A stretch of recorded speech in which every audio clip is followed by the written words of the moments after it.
Welcome to Fantasy Sports Today on SportsGrid. It's fantasy football playoff time, hopefully for all of you watching. I'm Craig Mish, along with George Kurtz, as we dive into the very latest in fantasy football. George, great to be back with you here. Happy holidays. I know the big ones, of course, coming up for me and coming up for you, but there are no holidays this weekend for fantasy football players. Injuries all over the place. Getting this far is a huge accomplishment, but actually winning may be the biggest accomplishment of all. So many players during the fantasy football playoffs ruled out. We have other players who were potentially injured. We don't know if they're going to play or not. Got some infighting maybe going on in Philadelphia as well. We could start anywhere you want, but there's a lot going on. You're absolutely correct here. And that's what generally fantasy is, right? Survival of the fittest. The healthiest team has the biggest advantage. If your superstars were able to survive to this point, well, hey, then good for you. It's maybe a big part of the reason you are where you are right now. And Craig, it certainly didn't help that the Thursday night game, there were no touchdowns scored. You had a couple of Rams. Nakua was okay. Kyrie Williams was okay. But if you had both those guys on your team, you may be behind the eight ball a little bit. It may force you to make different decisions on Sunday, where maybe you're going to take a little gamble on players you ordinarily wouldn't start in the playoffs. Cooper Kupp right here. This guy, Cooper Kupp, zero. Going into the weekend in my playoff matchup. I want to get more into that coming up. Let's get into our Sam's just throwing it in my face. Thanks. Appreciate that. Yeah, let's get to the headlines, and then we'll dive into Thursday night. I got a lot to say about that. So Jalen Hurts and A.J. Brown supposedly are okay. Nobody really believes that. Their player, Brandon Graham, came out earlier in the week and said that they're not okay. Then he said that they were okay. So naturally, there's a lot going on here, a lot to unpack. Justin Herbert, another injury for him. Who knows? I think he's going to play this week, but naturally, he's a back-end QB1 at this point. If you have to go with other options, go for it. But again, their running back is hurt. Who can you count on at wide receiver on that team? Beats me. Poor Jonathan Brooks. He's out for the season again, maybe even next year too. Noah Brown is hurt as well. The only good news to come out of this week thus far is that there are no more bye weeks. So there are a lot of players that you certainly can deal with and pick up. But, let's start, I guess, in Philadelphia, George, because even though we would probably look back and say the Eagles should have lost last week's game, if we went back to last year, George, we probably would have said the Eagles should have won a couple of the games that they lost last year. Because remember, they lost like 1 million games in a row to end the season. So I don't know that this tension that they're calling it is really going to have any impact on the remainder of this season. But I got to tell you, man, I think there could be some sort of divorce coming with the Eagles at the end of the year if one of their players, who's, by the way, a veteran who people do know, is spouting off about this kind of stuff on a podcast. Well, it's not going to be Jalen Hurts. He's not going anywhere. All right, we know that. So, the quarterback stays, everybody else goes here. I don't know what A.J. Brown was thinking. I mean, didn't you win the game? All right, isn't that what the idea is, to win the game, and you won? And yet you're still complaining because you didn't get the ball enough, or that Jalen's missing you on targets, whatever it might be here. This is sort of what happened last year. Remember, they started off 10-1, as you said, then they just collapsed. Well, they lose six in a row at the end there, and a lot of those losses were ugly here. It's why we thought that Coach Nick Sirianni could be in trouble. Instead, they got rid of the coordinators and brought in Kellen Moore and new DC as well, who've done very well this year. But now it's almost like deja vu. Here we go again with this team, which I said I don't understand it. The idea is to win. Yes, if you have A.J. Brown on your fantasy team, and I did, and it probably cost me a playoff berth here. But that, listen, you won the game. That's all that matters here. And you're right, they probably should have lost last week. Leggett should have held on to the football. Carolina should have upset them. But, hey, those things happen here. I don't understand. As far as a football term, I just don't understand it. You won the game. And I can understand you being frustrated, by the way. But you keep that behind closed doors. You do not mouth off to the media about that. You don't talk to people like us and going, hey, I'm mad I didn't get the ball here. We won the game. Well, yeah, it helps. It helps our job. We appreciate it. That. I like it. I like it as well. They don't call Captain Chaos for nothing. Make shows like this even better than they are. 335 consecutive passes for Justin Herbert without an interception. If he plays this weekend, he's going to pass Tom Brady and go into fourth, I believe, all time for that mark. He's had a really nice season, George. No one's talking about Herbert at all because the Chargers are just not going to be this Brandon Staley go for it on fourth every play, go for it on a 2-point conversions type offense. But it's been a strange fantasy team, has the Chargers been all season long. It feels like, George, to me, that they're one player away from really being broken. Like, this is the kind of team that they're just winning.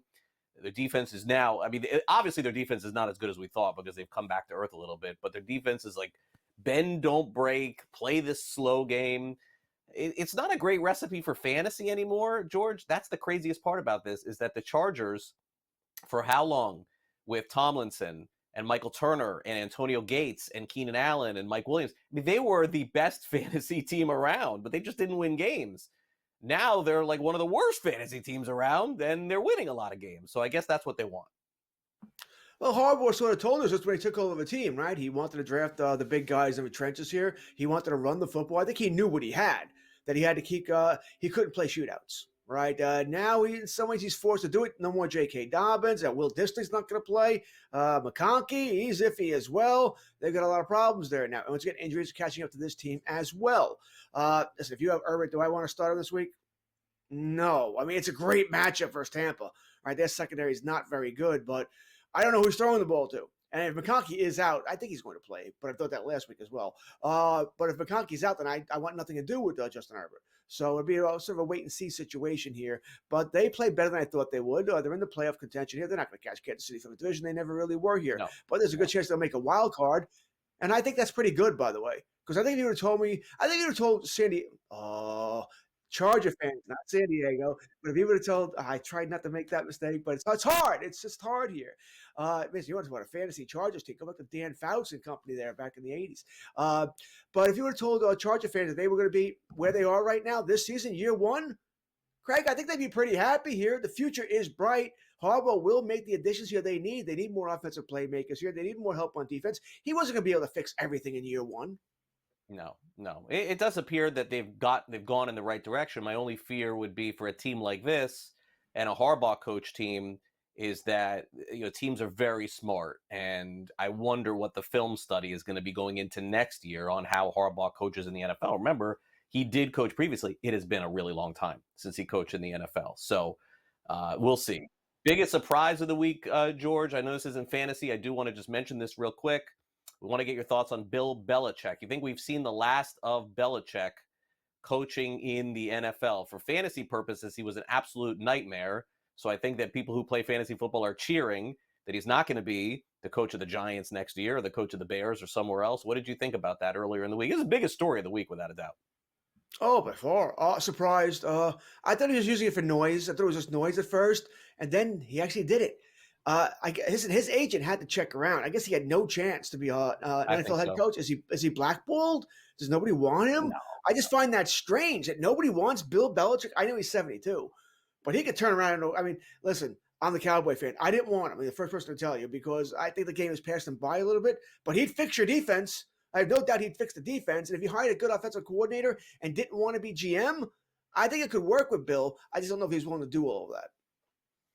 Yeah, it reminds me, I know I refer to Miami sports sometimes here on the show. People wouldn't know that I actually live in South Florida because I don't always talk about like the Dolphins and stuff like that. But George, it reminds me of when the Dolphins brought Bill Parcells out of retirement and they brought him back to coach. He said, oh, I can work with everybody. I can work. But you know what? He was under control of the whole entire thing.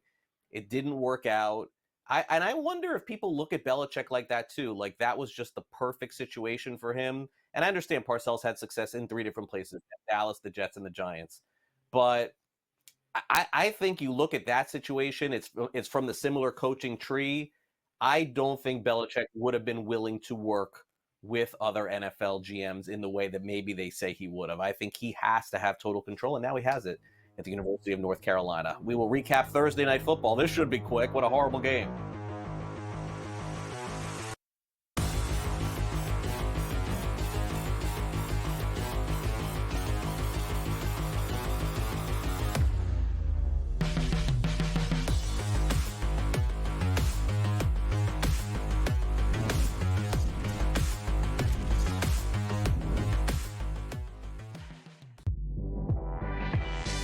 I want the mid-major teams. I want the A-10 to get 3 bids. I want, the Missouri Valley Conference to get an extra bid. I want these teams to go ahead that are one-bid leagues and give some of these other teams opportunities to make the NCAA tournament. Simply put, folks, when we get to the tournament, we don't care about all these teams that are big-time teams. Betting above the rim, only on SportsGrid.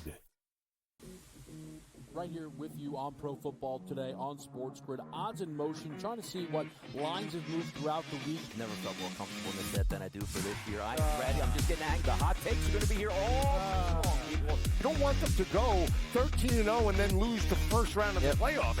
Red. This is their last shot. They don't really have anywhere else to go yet. Hot take.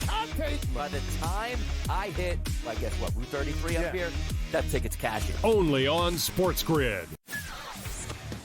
Uncle Stevie can just walk up the aisle like he's at the supermarket. I'll get a starting pitcher here, I'll get a closer here, I'll get a first baseman here, and he'll just keep throwing things in the cart because there is no limit. Now he's gone, so they got to go get arms to make that team better. Because the bottom line was they were just outclassed by the Dodgers. Let's face it, they got their ass beat. Pharrell Coast to Coast, only on SportsGrid. The Bostonian versus the Book. I remember one time, I don't know if Kenny will remember this, I said put 100 on, I think I left it on a text, put 100 on this horse that won, and then Kenny called me back later and goes, hey, I never got the text. And I'm like, no. Oh yeah. Remember that, Kenny? I would never stiff anybody. When he texted me as they're loading into the gate, maybe, like, it's too late. The Bostonian versus the Book.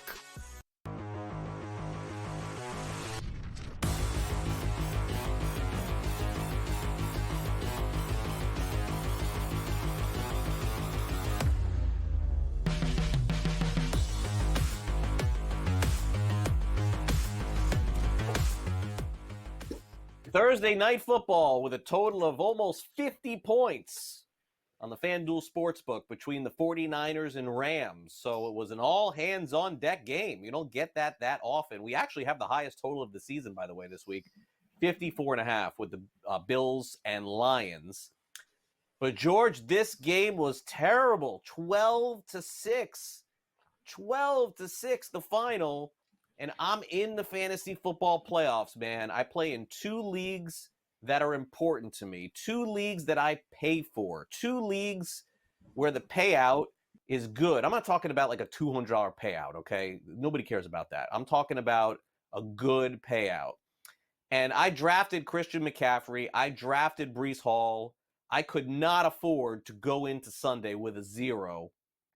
And honestly, if there was something good to come out of this game, I would tell you it stunk. And Cooper Kupp, to me, George, this is going to be and no offense to Cooper Kupp, by the way, great guy. Maybe if he plays another 10 years as a Hall of Famer, he's had an unbelievable wide receiver career.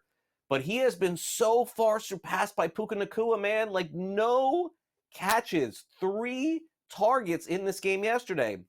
My only saving grace in one of the leagues, George, that I have Cooper Kupp, and I have no saving graces. My running backs right now, I don't have any going into the weekend. I'm not going to win. I'm going to lose this matchup.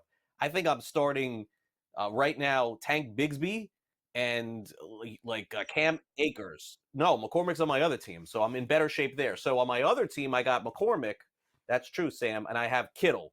Kittle didn't crush me, okay? Kittle was like not a great Kittle week, but it was an acceptable week where I'm not going to look at the end of the week and say I lost because of him.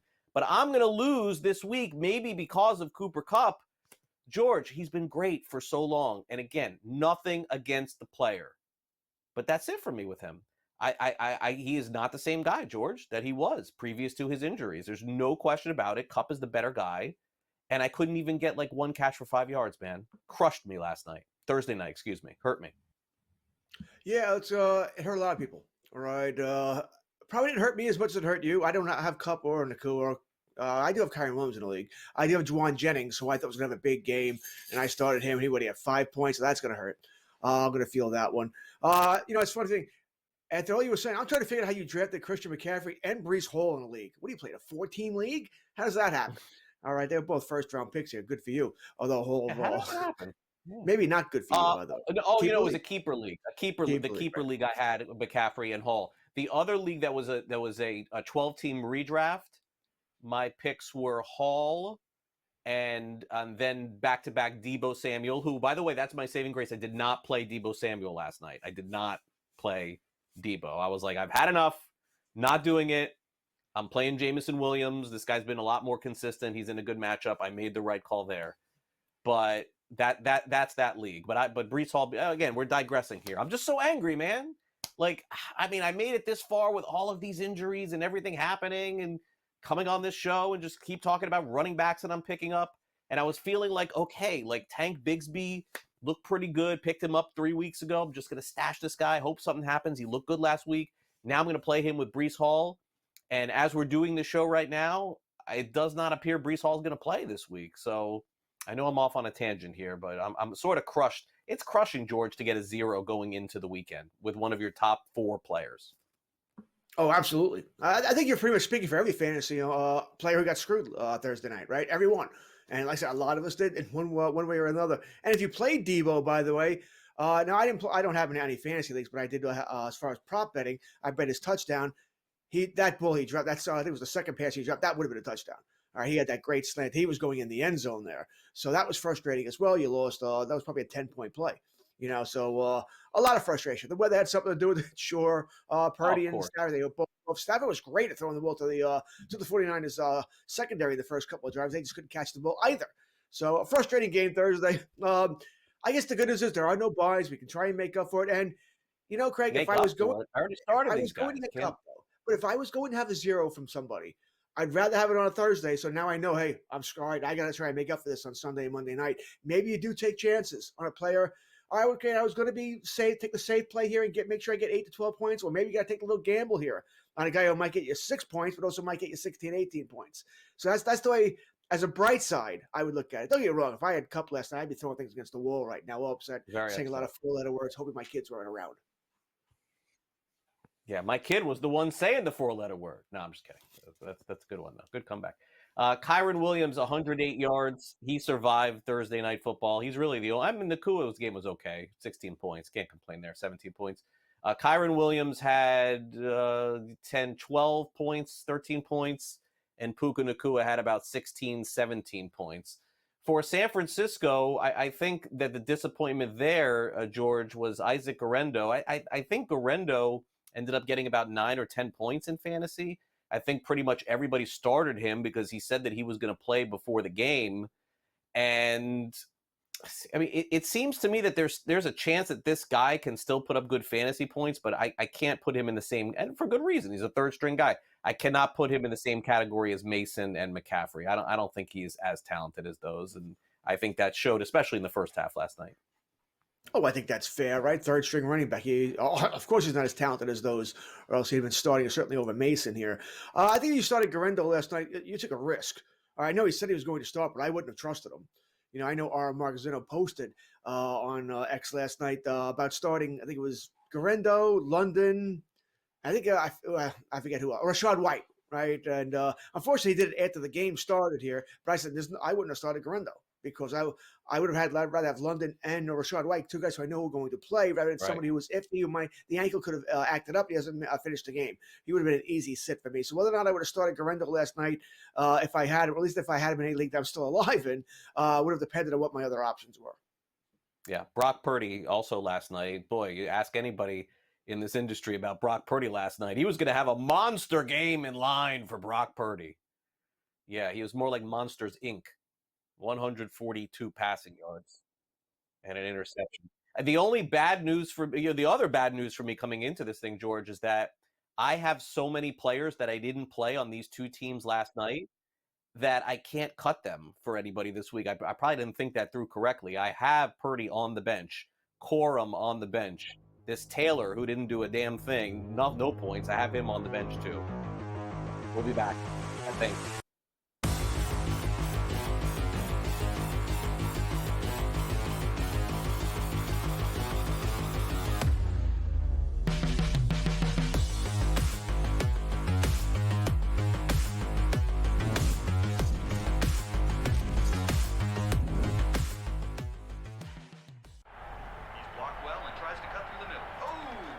Your gut says Miami is going to win, and you should take the over. Your gut also said your NFT selfies would only go up in value. They didn't. But your head is on SportsGrid and knows the QB is in concussion protocol. The backup has a 45 QBR against the zone coverage. The New York D has the most sacks in the league. So yeah, trust your head. It's smarter to be on SportsGrid.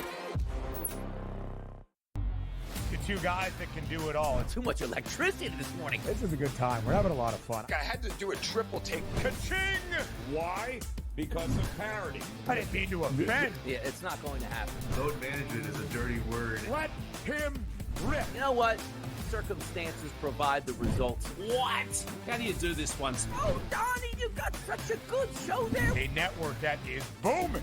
The Early Line, only on SportsGrid.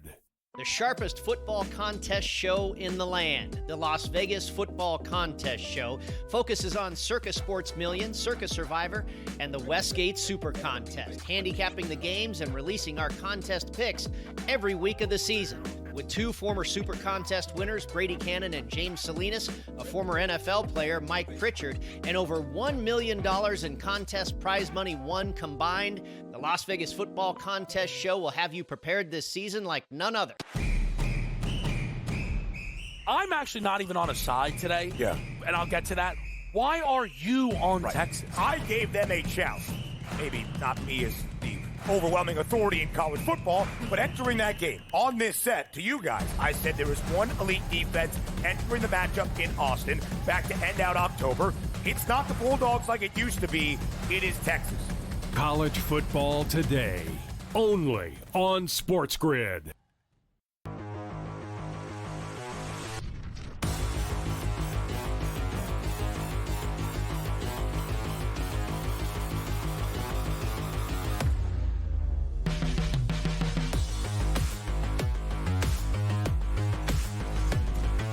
There is still time to hit the waiver wire in fantasy football if you're really hurting for players.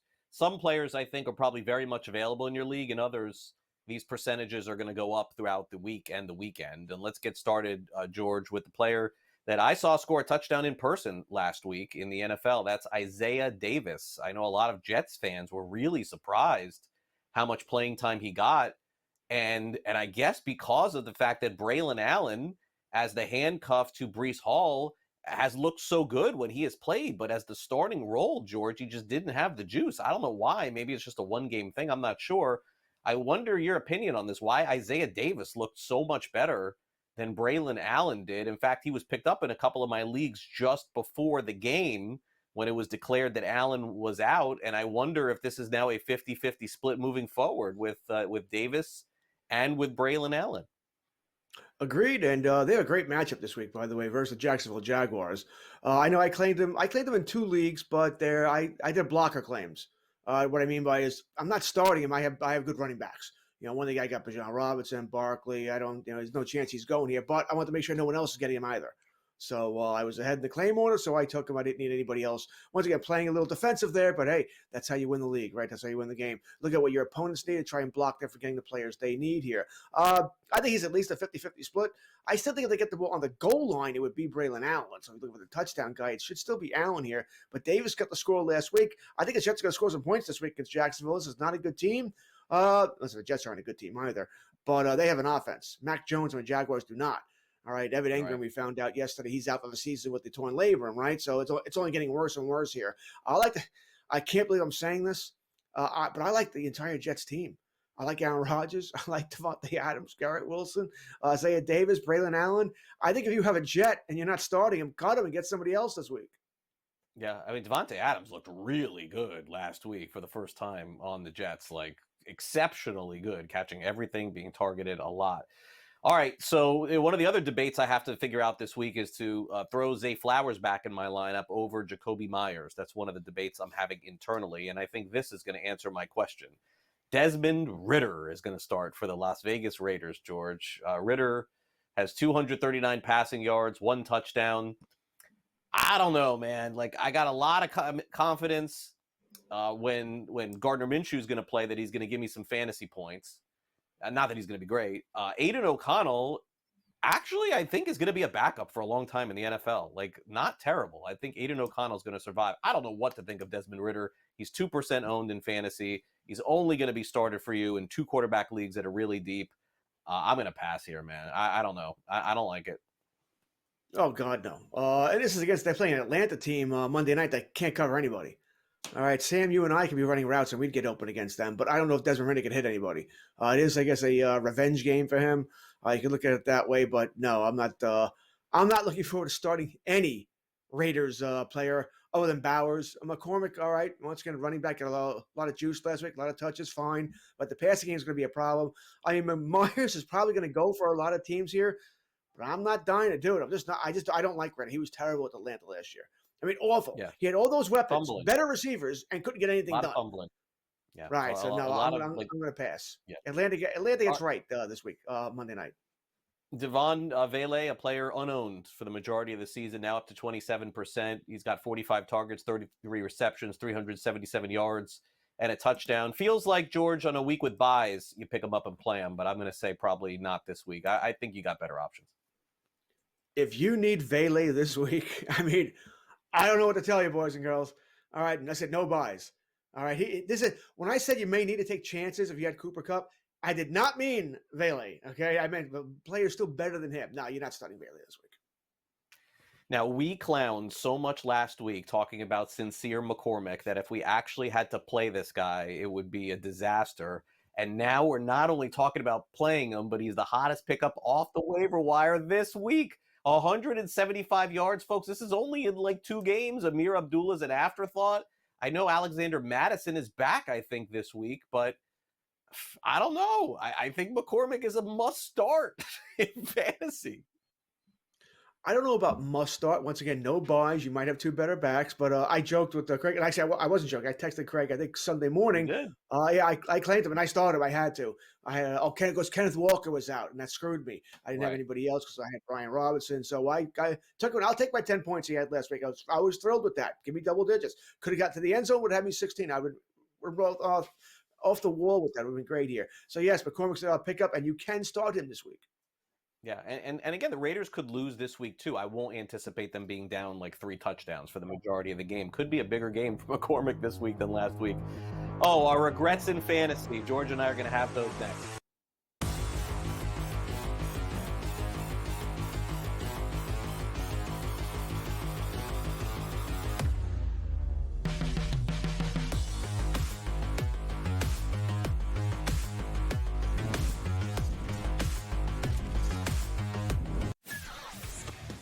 Uncle Stevie can just walk up the aisle like he's at the supermarket.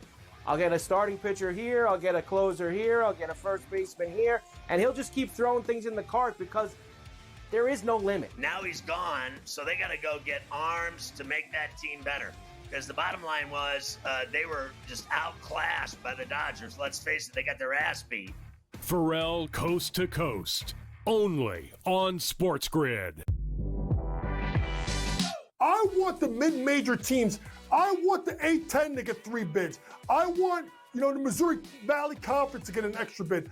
I want these teams to go ahead that are 1-bid leagues and give some of these other teams opportunities to make the NCAA tournament. Simply put, folks, when we get to the tournament, we don't care about all these teams that are big-time teams. Betting above the rim, only on SportsGrid.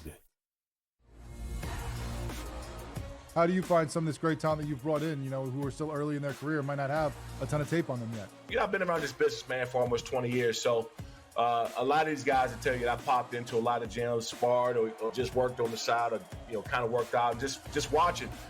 I've always loved this sport, man. I think it's the greatest. And we want to continue to put on the next up-and-coming superstars. We know we got them. Only on SportsGrid. The NFL and college, they don't operate on the same timelines, right? UNLV's head coach just got, the Purdue job this morning, where I imagine, right, UNC probably needs to know from Bill. And let's say it's late December, and we see 7, 8 teams open, and none of them want Bill. Then Bill's got to make a decision. Does he want to be a college head coach? Pro Football Today, only on SportsGrid.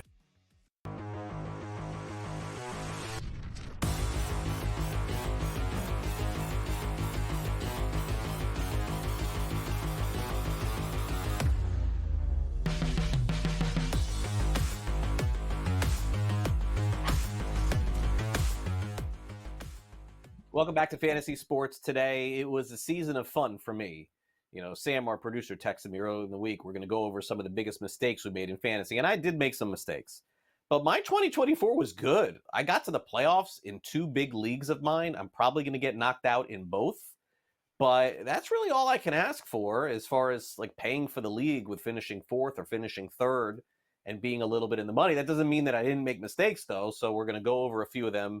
And George has some as well. And George, my biggest mistake of the season, without a doubt, was not drafting Blake Corum, because I still love Blake Corum. I saw him play at Michigan. I do think he's going to be a player in the NFL eventually. But the Sean McVay running back tree, you just don't know what's going to fall off of it.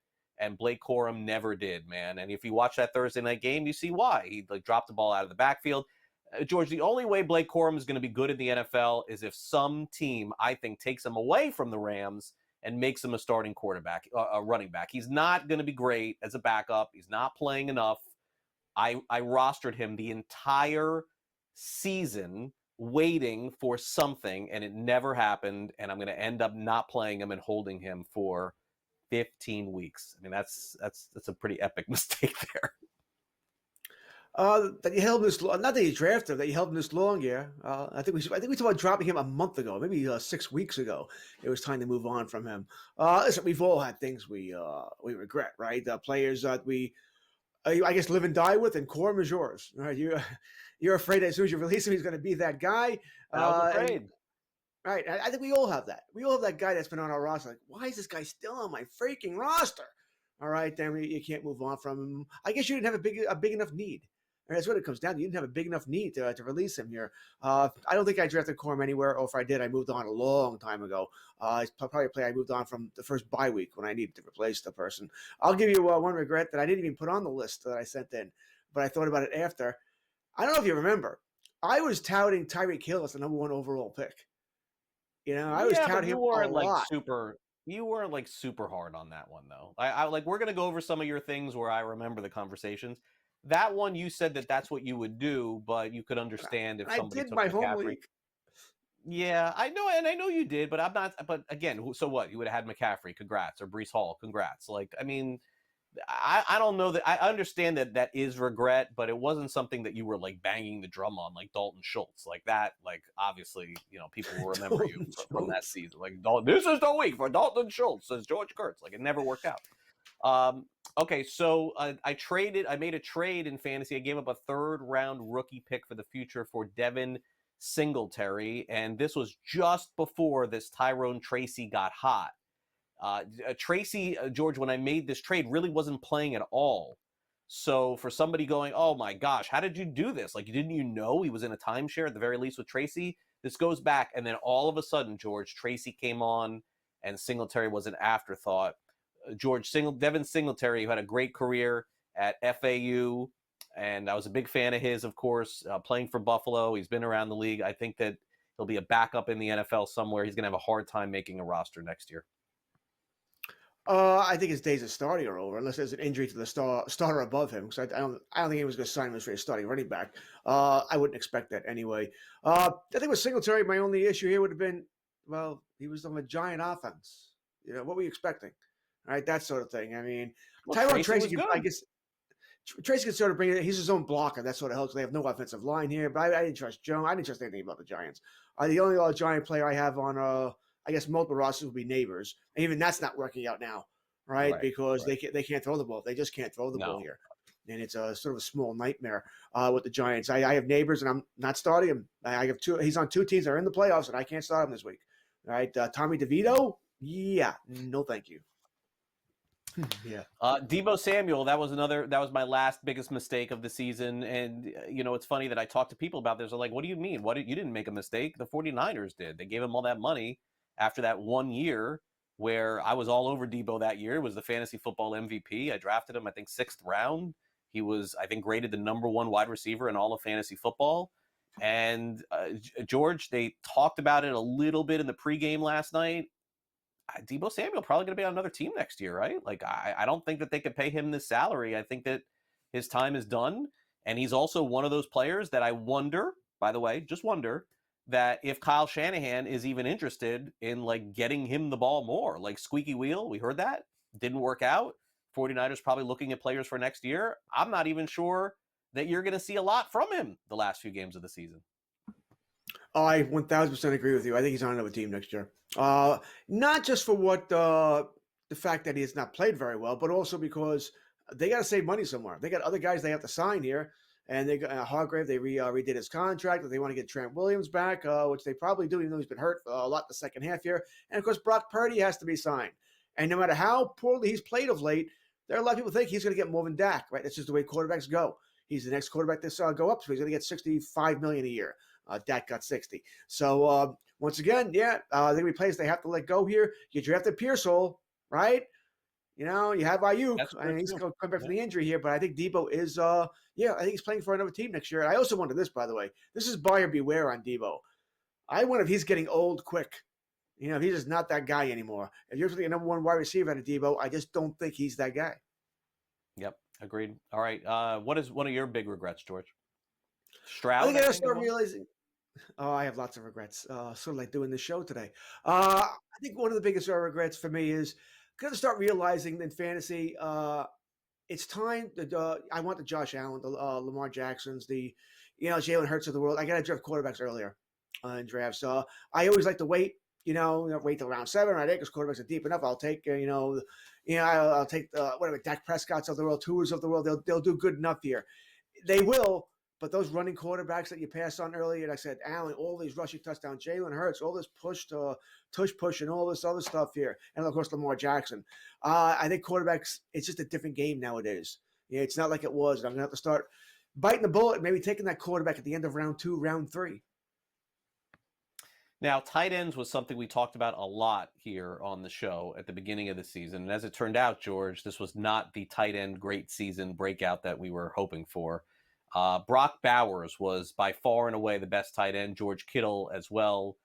Trey McBride had a lot of fantasy points, George, but only over the last few weeks. I mean, he just climbed in there, and the same with Jonnu Smith. Overall, a bad year for tight ends. Absolutely. I mean, it's been a problem all season long here. All right. I still have a ticket on Dalton Kincaid, his touchdown prop, which I think was 6.5. He ain't getting it. All right, it just didn't work out for him. Laporta, we were big on him. Some people had him as the number 1 tight end this year. It didn't work out, even though the Lions are scoring 1,000 points a game. Look at the guys on this list. Bowers, a rookie. McBride, by the way, doesn't even have a receiving touchdown this year. His only touchdown came rushing. Right, Jonnu Smith, are you kidding me? Kate Otten, Tucker Kraft, Zach Ertz. What year are we in? Tight end has been just been a disaster. If you have Bowers here, I think there's I know someone publishes this list probably or something on ESPN of the player who's on the most fantasy teams. I think Bowers is maybe a top 5 guy that is on the most fantasy teams. Yeah, and I think that the other part of this is that looking at tight ends for next season, I don't think we're going to go back down this road. George, another big disappointment, regret. Patrick Mahomes, 20 touchdowns on the season. The non-Hall of Famer, according to George Kurtz. Right now, non-Hall of Famer, okay? Let's ease up, boys and girls. The problem with Mahomes is I think most of us had him ranked 4th overall. Remember those 3 quarterbacks I just mentioned earlier that I want to get? Allen, Hurts, and Lamar Jackson. Well, Mahomes is pretty much the 4th guy. You may even take it right around the same time, maybe even ahead of some of these guys, and he's just not that guy. It's not really Mahomes. I mean, Rashee Rice got hurt. They really didn't click with Worthy yet here. And, of course, they lost Pacheco. But, man, Mahomes – he's actually a top 10 quarterback now. I think he's actually number 9 who's sneaking in there, but he puts you behind the 8 ball a lot, though, and all those interceptions earlier. Mahomes is a better NFL quarterback than fantasy quarterback right now. I think that'll remain the same next season as well. Yep, I agree. Let's take a quick time out. Not just losers. We talk winners here on the show as well. George Kurtz, Craig Mish back with the regular season league winners in fantasy football next.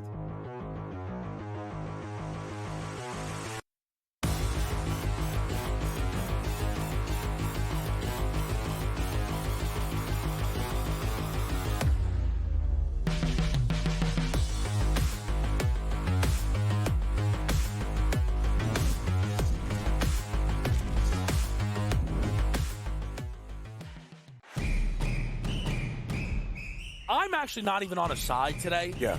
And I'll get to that. Why are you on Texas? I gave them a chance. Maybe not me as the overwhelming authority in college football, but entering that game on this set, to you guys, I said there was one elite defense entering the matchup in Austin back to end out October. It's not the Bulldogs like it used to be. It is Texas. College football today, only on SportsGrid. Right here with you on Pro Football Today on SportsGrid. Odds in motion, trying to see what lines have moved throughout the week. Never felt more comfortable in the set than I do for this year. I'm ready. I'm just getting angry. The hot takes are going to be here all long, people. You don't want them to go 13-0 and then lose the first round of the playoffs. Red. Yeah, this is their last shot. They don't really have anywhere else to go here. Hot take. By the time I hit, I guess what, Route 33 up here, that ticket's cashing. Only on SportsGrid. The Bostonian versus the Book. I remember one time, I don't know if Kenny will remember this. I said put 100 on, I think I left it on a text. Put 100 on this horse that won, and then Kenny called me back later and goes, "Hey, I never got the text." And I'm like, no. Oh yeah. Remember that, Kenny? I would never stiff anybody. He texted me as they're loading into the gate, maybe. Like, it's too late. The Bostonian versus the Book.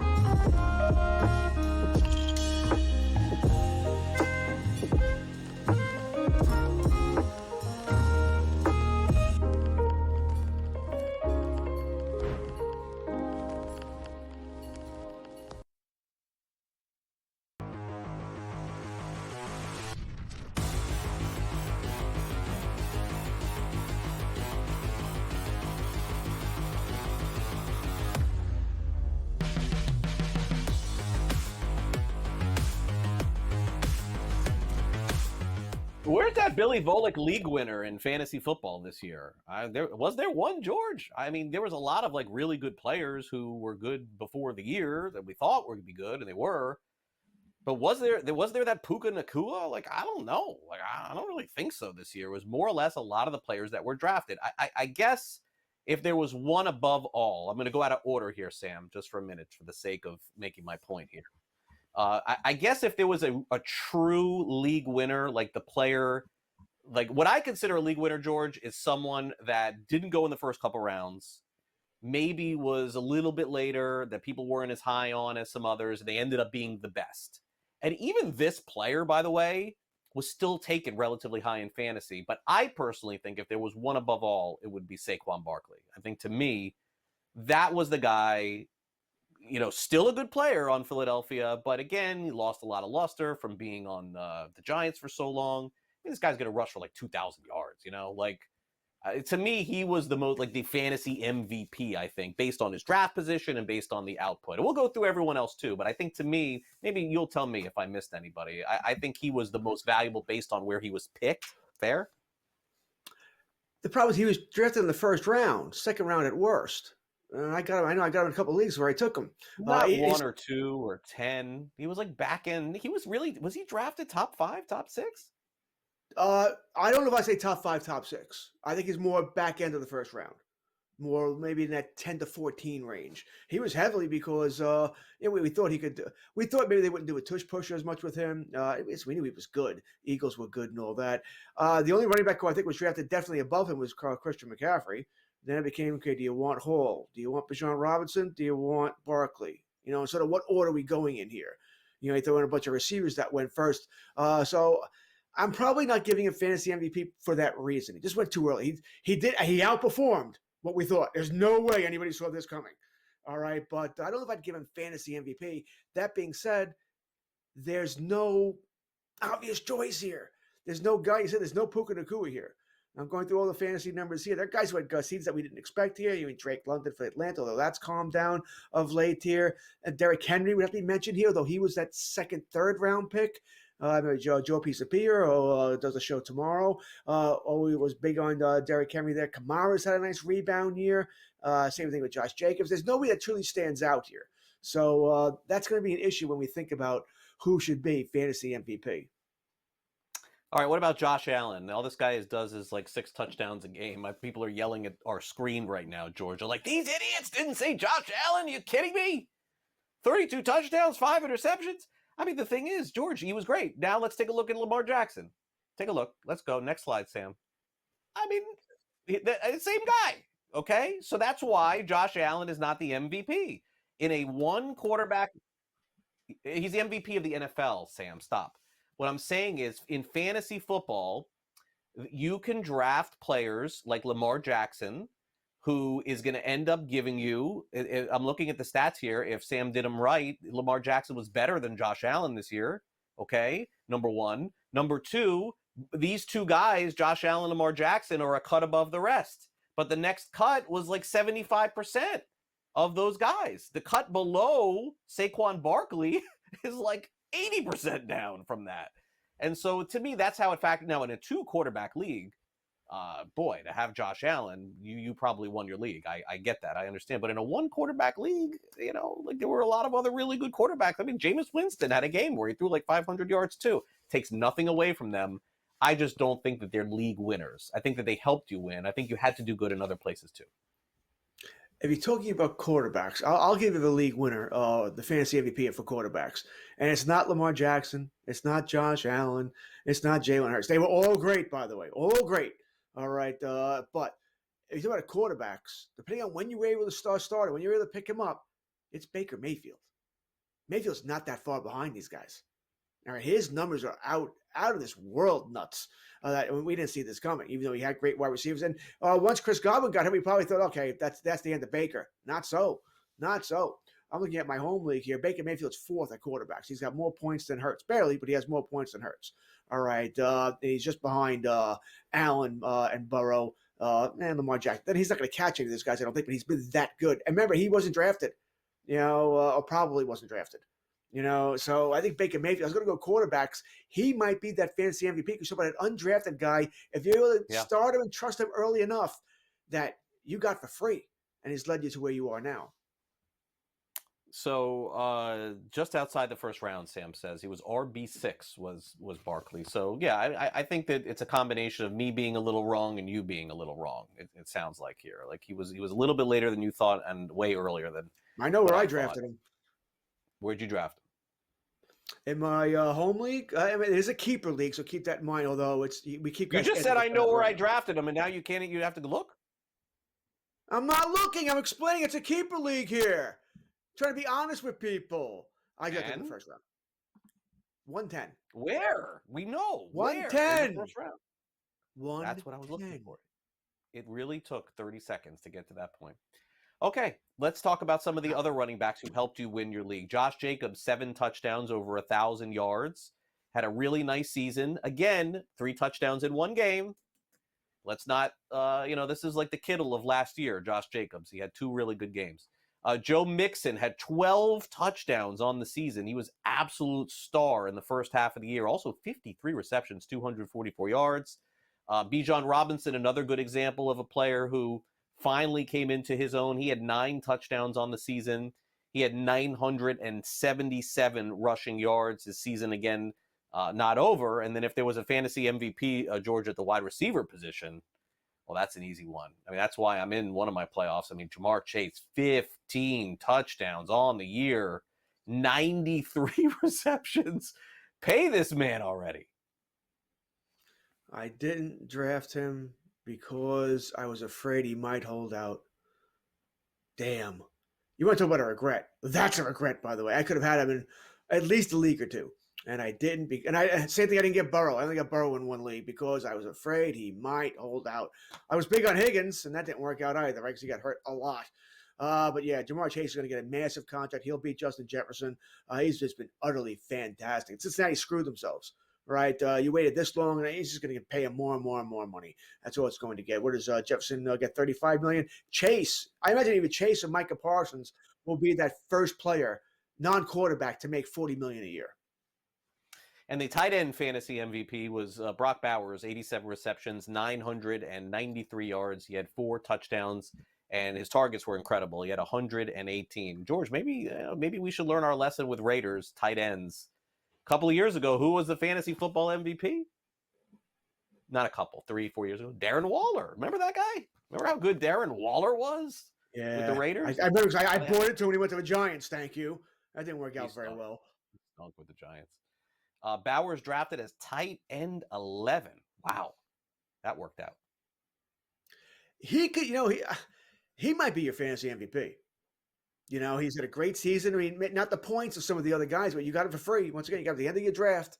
Because we didn't trust the Raiders. We didn't trust Gardner Minshew, O'Connell, Stabler, Marinovich, whoever was going to be the quarterback there. And it's worked. He's been great. He's just been great. Quiet week last week, so maybe he didn't get you into the playoffs last week with the quiet week. But he's been fantastic here. Anybody we miss, George? Any names we miss in fantasy MVPs this season? Anders Carlson? I mean, listen, you want to talk kickers? Fairbairn's been fantastic, right? Yes. I mean, he really has been really very good. He's not an MVP. Hal Mosley ever won the NFL MVP is beyond me, by the way. Back in the day, he won the MVP in the NFL. Yeah, I think I want to say 1983 or 82. He Mark won the Mosley? He won the NFL MVP. Are you serious? It was a different sport back then, but yes, I am not kidding. Look it up. I gotta look that up. I didn't even know that, man. That is crazy. All right, George's bold predictions are coming up next. You're watching Fantasy Sports Today on SportsGrid.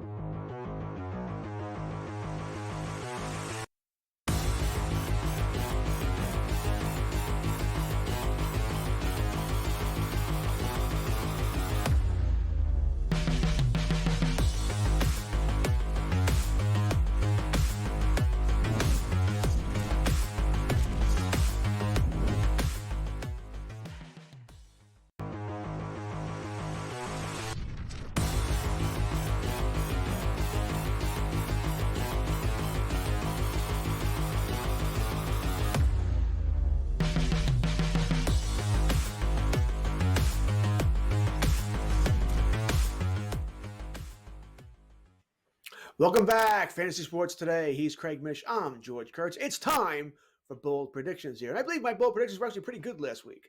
I guess once again, get one every 14 weeks is about my average, I guess it goes here. But they came through last week. You're going to hear me talk all throughout the show about the Washington Commanders here. I think they're going to destroy the New Orleans Saints on Sunday. Jake Hayner, a quarterback. I mean, come on. We saw him last week. It wasn't pretty there. I know he'll be better with the week of practice, all right? But Washington coming up a bye, they're going to be strong into this game. They know they have to keep winning, get that playoff spot. They'll be feeling it in here. I think Jaden Daniels is going to go off.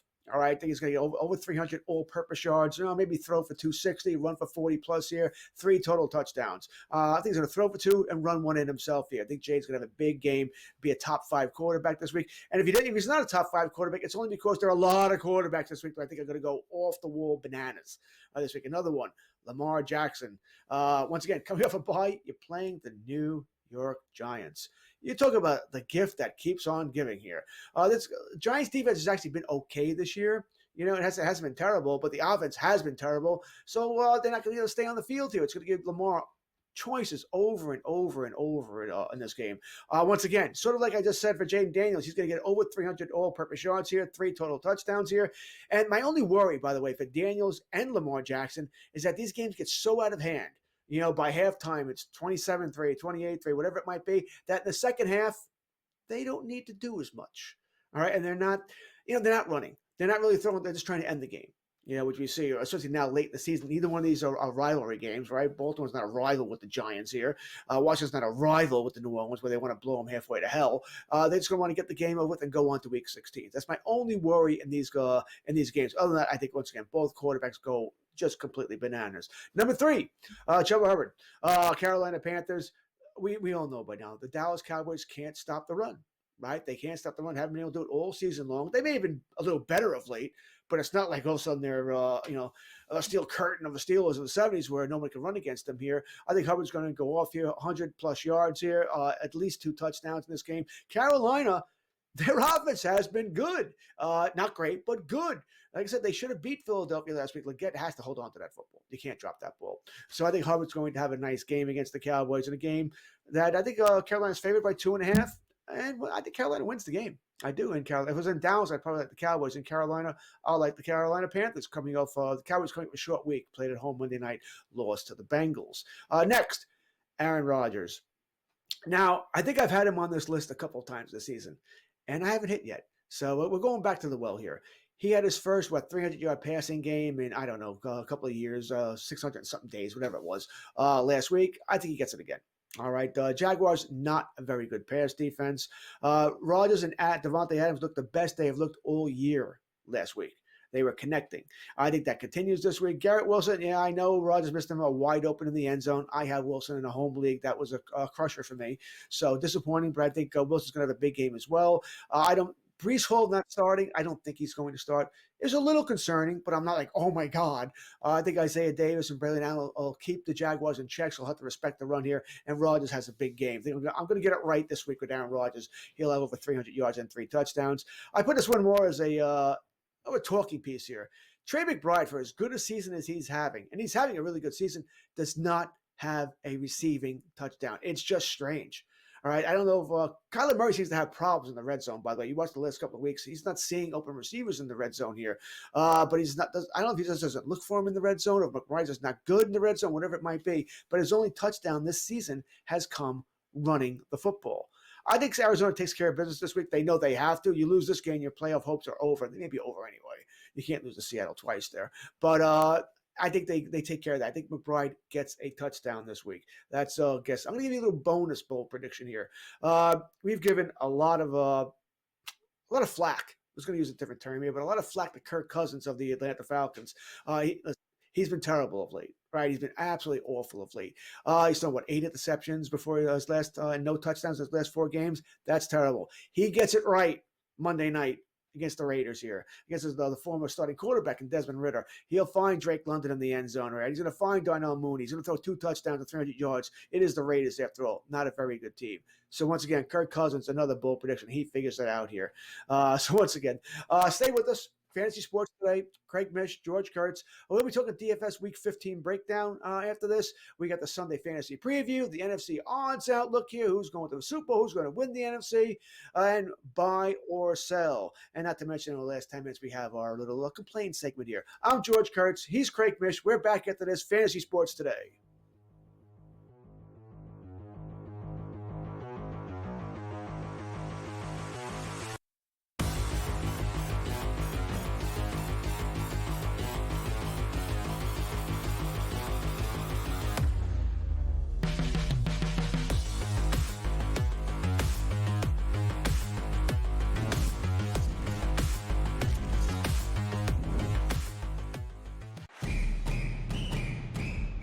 I'm actually not even on a side today. Yeah. And I'll get to that. Why are you on Texas? I gave them a chance. Maybe not me as the overwhelming authority in college football, but entering that game on this set to you guys, I said there was one elite defense entering the matchup in Austin back to end out October. It's not the Bulldogs like it used to be. It is Texas. College football today, only on SportsGrid.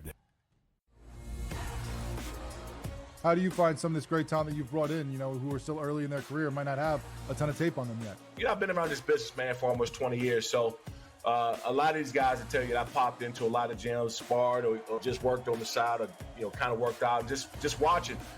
I've always loved this sport, man. I think it's the greatest. And we want to continue to put on the next up-and-coming superstars. We know we got them. Only on SportsGrid.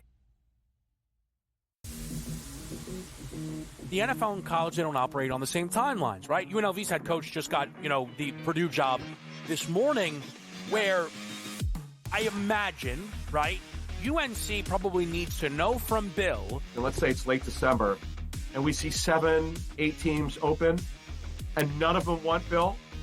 Then Bill's got to make a decision. Does he want to be a college head coach? Pro Football Today, only on SportsGrid. The 2 guys that can do it all. Too much electricity this morning. This is a good time. We're having a lot of fun. I had to do a triple take. Ka-ching! Why? Because of parity. I didn't mean to offend. Yeah, it's not going to happen. Load management is a dirty word. Let him rip. You know what? Circumstances provide the results. What? How do you do this once? Oh, Donnie, you got such a good show there. A network that is booming. The Early Line, only on SportsGrid.